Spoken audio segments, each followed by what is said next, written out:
satunya kita menyaksikan kebaikan Tuhan, yaitu dengan menceritakan apa yang saya dapat dari session yang kemarin selama 1 hari. Setuju? Setuju ya? Nah, ini pertama dulu nih. Pertama, silakan Pak, diperkenalkan namanya. Perkenalkan, nama saya Budi. Hai Budi, kamu luar biasa.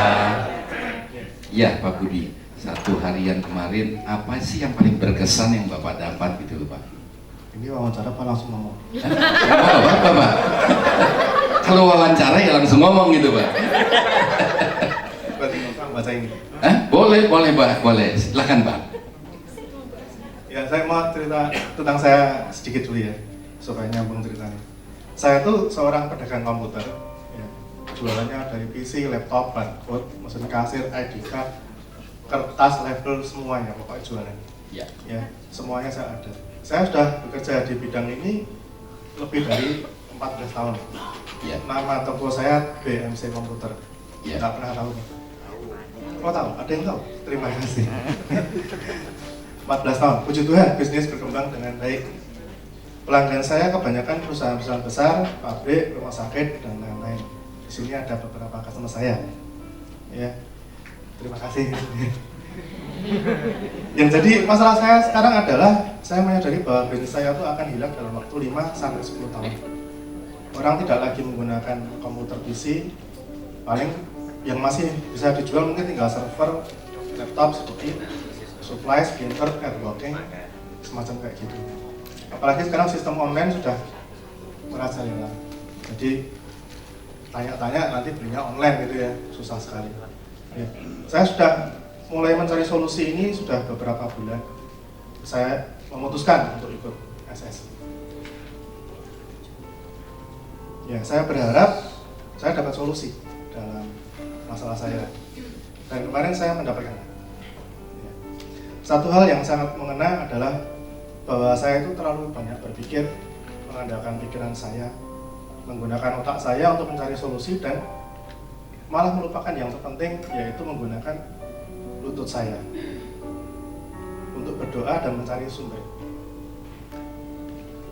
Jadi satu kalimat, ya, saya menirukan Pak Paulus kemarin, aku tahu rancanganku yang ada padamu, Budi Sudarmati Wijaya. Amin. Terima kasih. Oke Pak, jadi yang paling berkesan itu poinnya adalah selama ini Bapak sadar bahwa apa yang Bapak lakukan itu selalu menggunakan akal pikiran sendiri tanpa mengandalkan pada Tuhan. Iya. Oke Pak, boleh nggak Pak, setelah ikut kemarin 1 harian, selain poin itu, apa sih yang paling berkesan buat Bapak? Yang paling berkesan buat saya adalah kerendahan hatian para narasumber. Luar biasa, mau jauh-jauh datang ke sini, menyempatkan waktunya mengajari kita yang newbie kayak gini nih, tapi ya dengan senang hati ya. Kalau misalnya kalau mau dibayar, kita mau bayar berapa gitu loh, enggak match gitu ya. Yeah. Kayak apa tuh namanya? Motivator itu sekali datang berapa juta, dapatnya cuma kayak gitu aja. Kita lihat di YouTube aja bisa.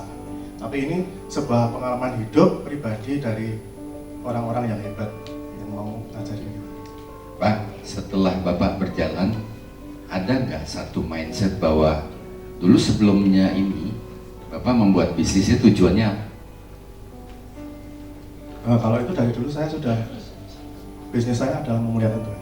Memuliakan Tuhan. Oke.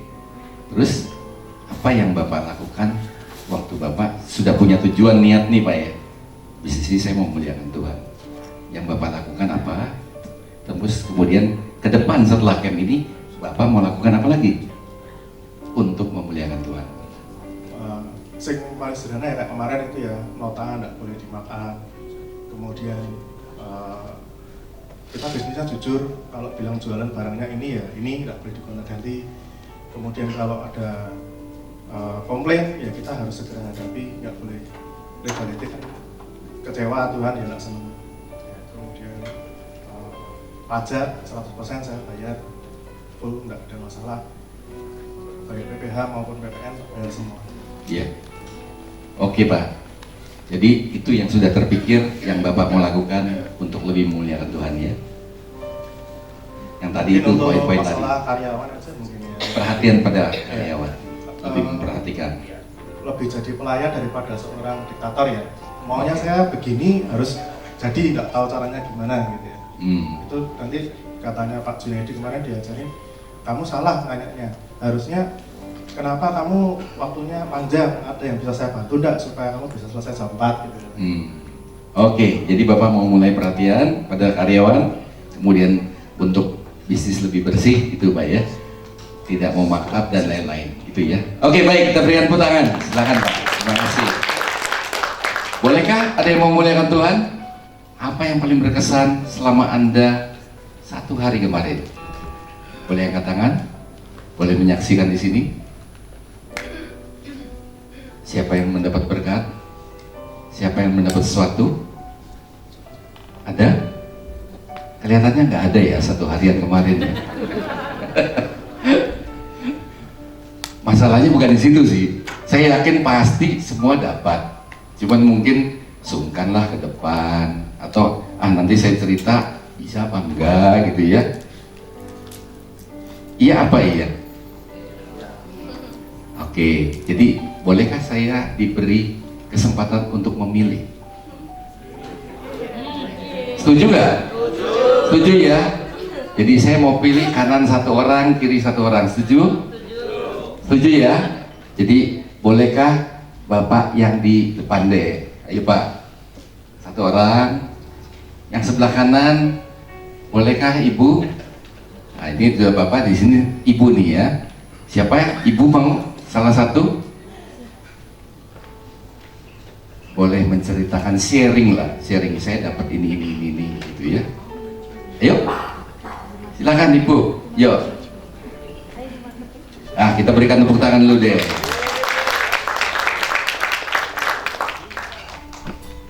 Silakan Pak, boleh diperkenalkan namanya dulu. Nama saya Aditya. Hai Aditya, Hai, kamu luar semuanya. biasa. Ya, saya dulu sih sempat punya usaha, tapi sekarang sudah lebih banyak pelayanan. Ya, saya ikut ini. Pertama saya berterima kasih sama Pak Eko yang sudah memberi kesempatan dan mendorong saya berkali-kali. Waktu di Salatiga saya tidak bisa, terus kemudian ada lagi, lalu saya jadwalkan tugas saya. Saya sangat diberkati, terutama jadi saja kita semua yang hadir di tempat ini, kalau kita belajar dan belajar itu hanya kita bertambah pengetahuan. Tapi kalau kita bertindak dan kita bertindak itu mengalami. Jadi setelah saya ikut ini banyak hal yang membuat saya nyadari bahwa dulu bagaimana saya bekerja, Ya, ternyata banyak yang salah. Pak. Boleh sebutkan contohnya nggak Pak? Yang Ya. salah dulu apa gitu loh Pak?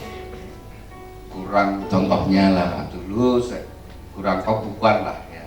Pembukuan. Ya. Jadi karena dikerjakan sendiri, jadi ya seperti itu. Jadi nggak tahu mana yang menguntungkan sekali, mana yang tidak. Biasa kerja saja. Pokoknya kerja aja. nggak ada Lalu setelah saya pembukuannya. dimulai pelayanan, saya lebih banyak ke pelayanan, sehingga pekerjaan saya semakin tidak terperhatikan. Iya. Di situ. Ya, akhirnya ya saya tahu memang ini jalan yang Tuhan bawa saya untuk lebih fokus kepada pelayanan. Lalu saya ikut ini, ya tujuan saya adalah membekali saya. Iya. Untuk nanti bisa saya bagikan bagi jemaat ya. Karena saya kebetulan di gereja di departemen pernikahan. Saya bekali, jadi juga bisa membekali calon-calon rumah tangga. Pasti mereka akan menghadapi kehidupan, dan salah satu yang membuat rumah tangga itu tidak bahagia ya masalah keuangan. Lalu juga masalah waktu, biasanya seperti itu. Iya. Pria itu kalau belum married, kalau sudah dewasa ya, ada dua yang dikejar, yaitu dapat istri, lalu Pasangan. karier. Ya, Karier. dua pasti itu. Kalau sudah pacaran, nanti fokusnya pacaran dulu, ya, lebih fokus ke situ. Iya. Dan setelah married, kan sudah dapat, nah, tinggal satu, yaitu kariernya.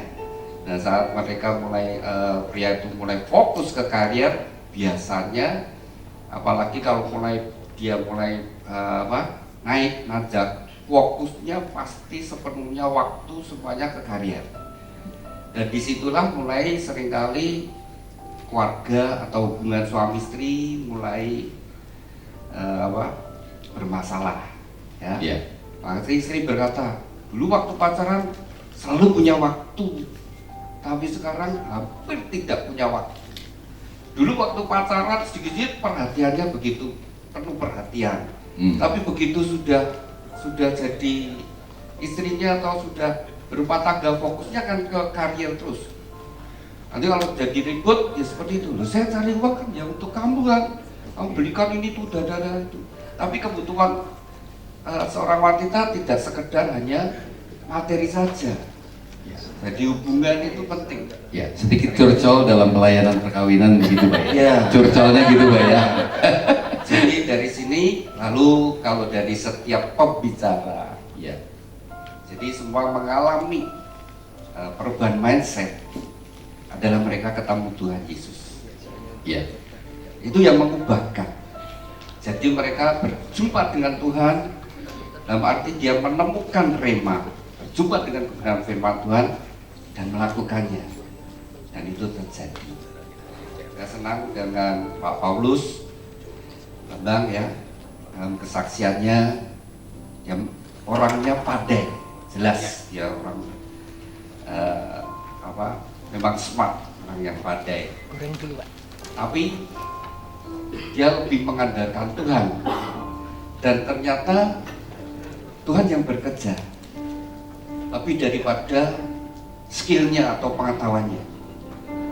Misalnya kemarin disaksikan mau jual apa ya, yang 6 juta dolar, betul ya? Ya. 6 juta dolar truk apa-apa. Batu bara. Jadi ketika dia timnya dulu untuk menjual, buat apa ini deal-dealan tapi tidak berhasil. Lalu kemudian dia membuat janjian pagi hari breakfast, nanti ketemu. Tapi ternyata dia malah terlambat. Kita lihat Pak Paulus ini orangnya disiplin, nggak mau namanya terlambat tuh nggak mau.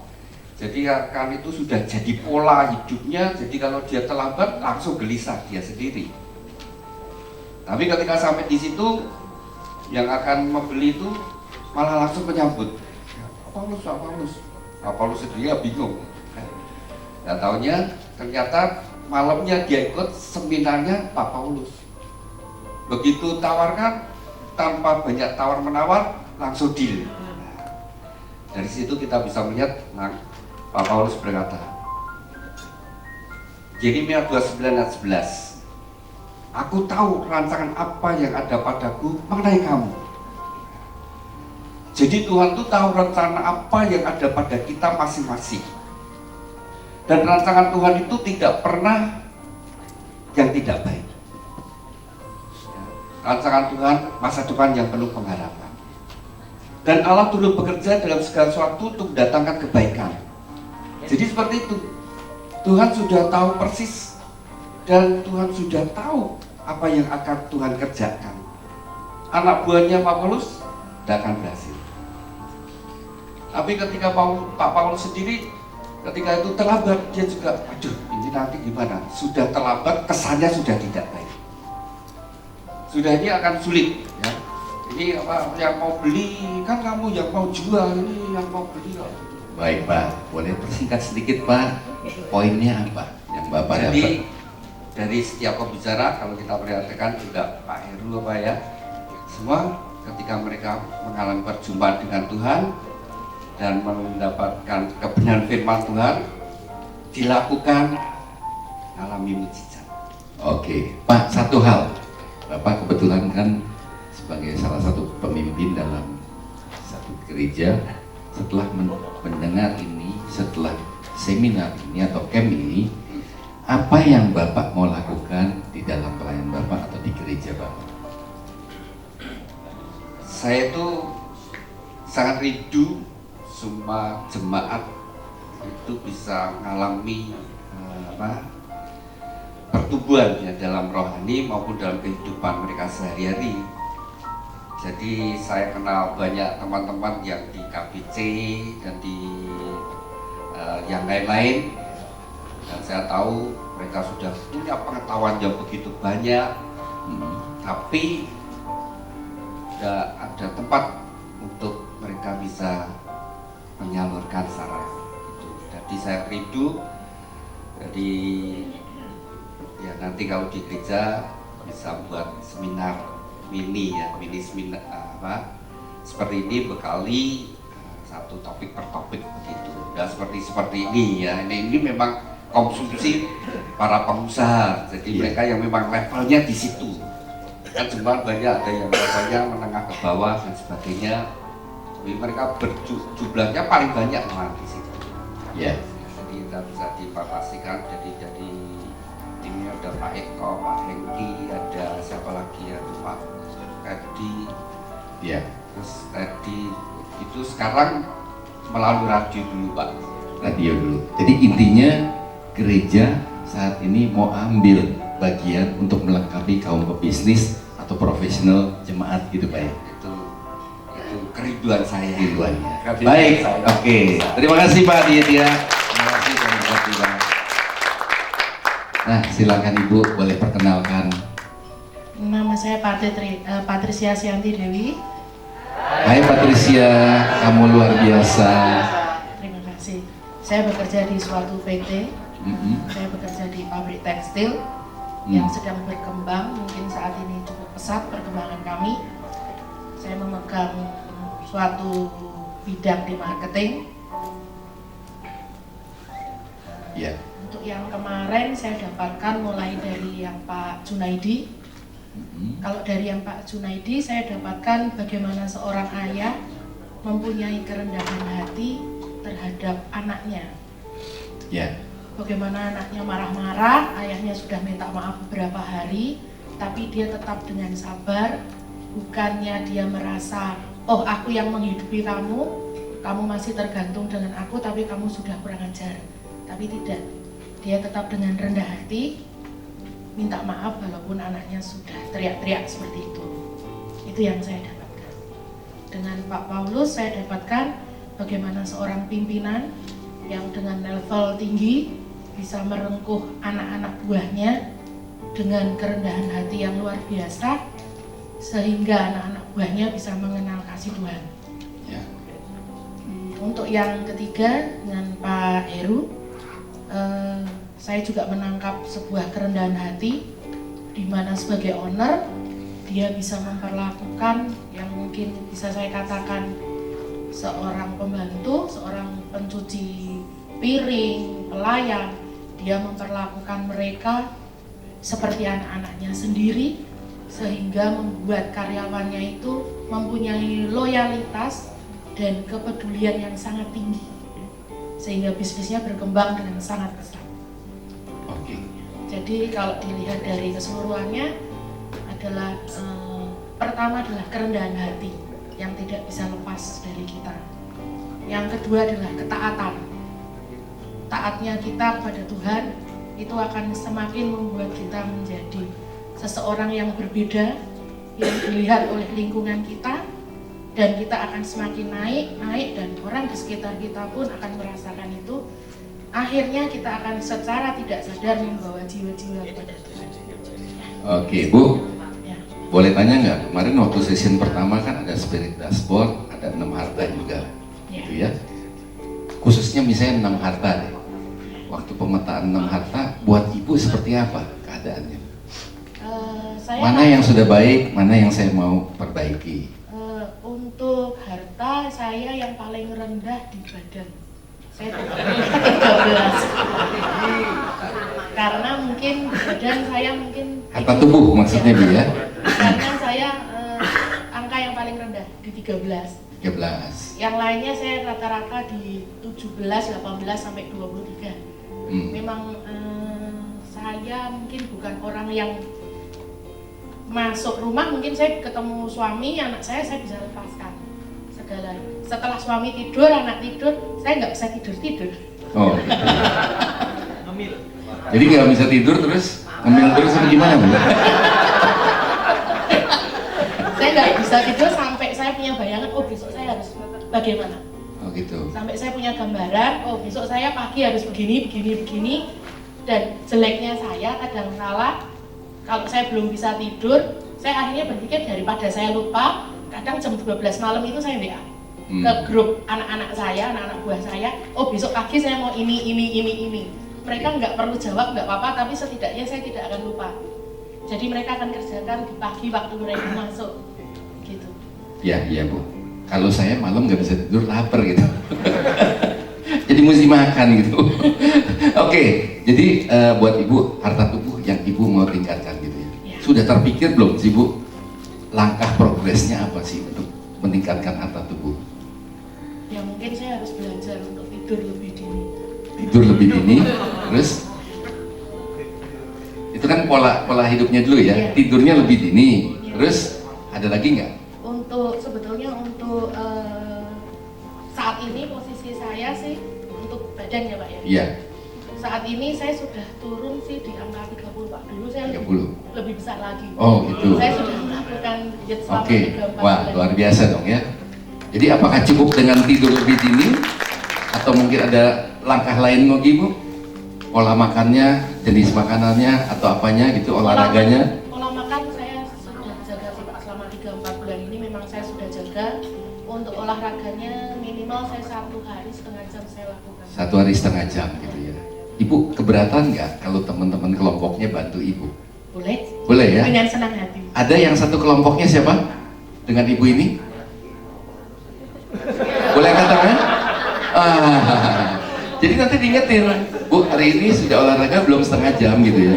Kapan makan bebeknya? Oke baik, kita berikan tepuk tangan. Terima kasih Bu.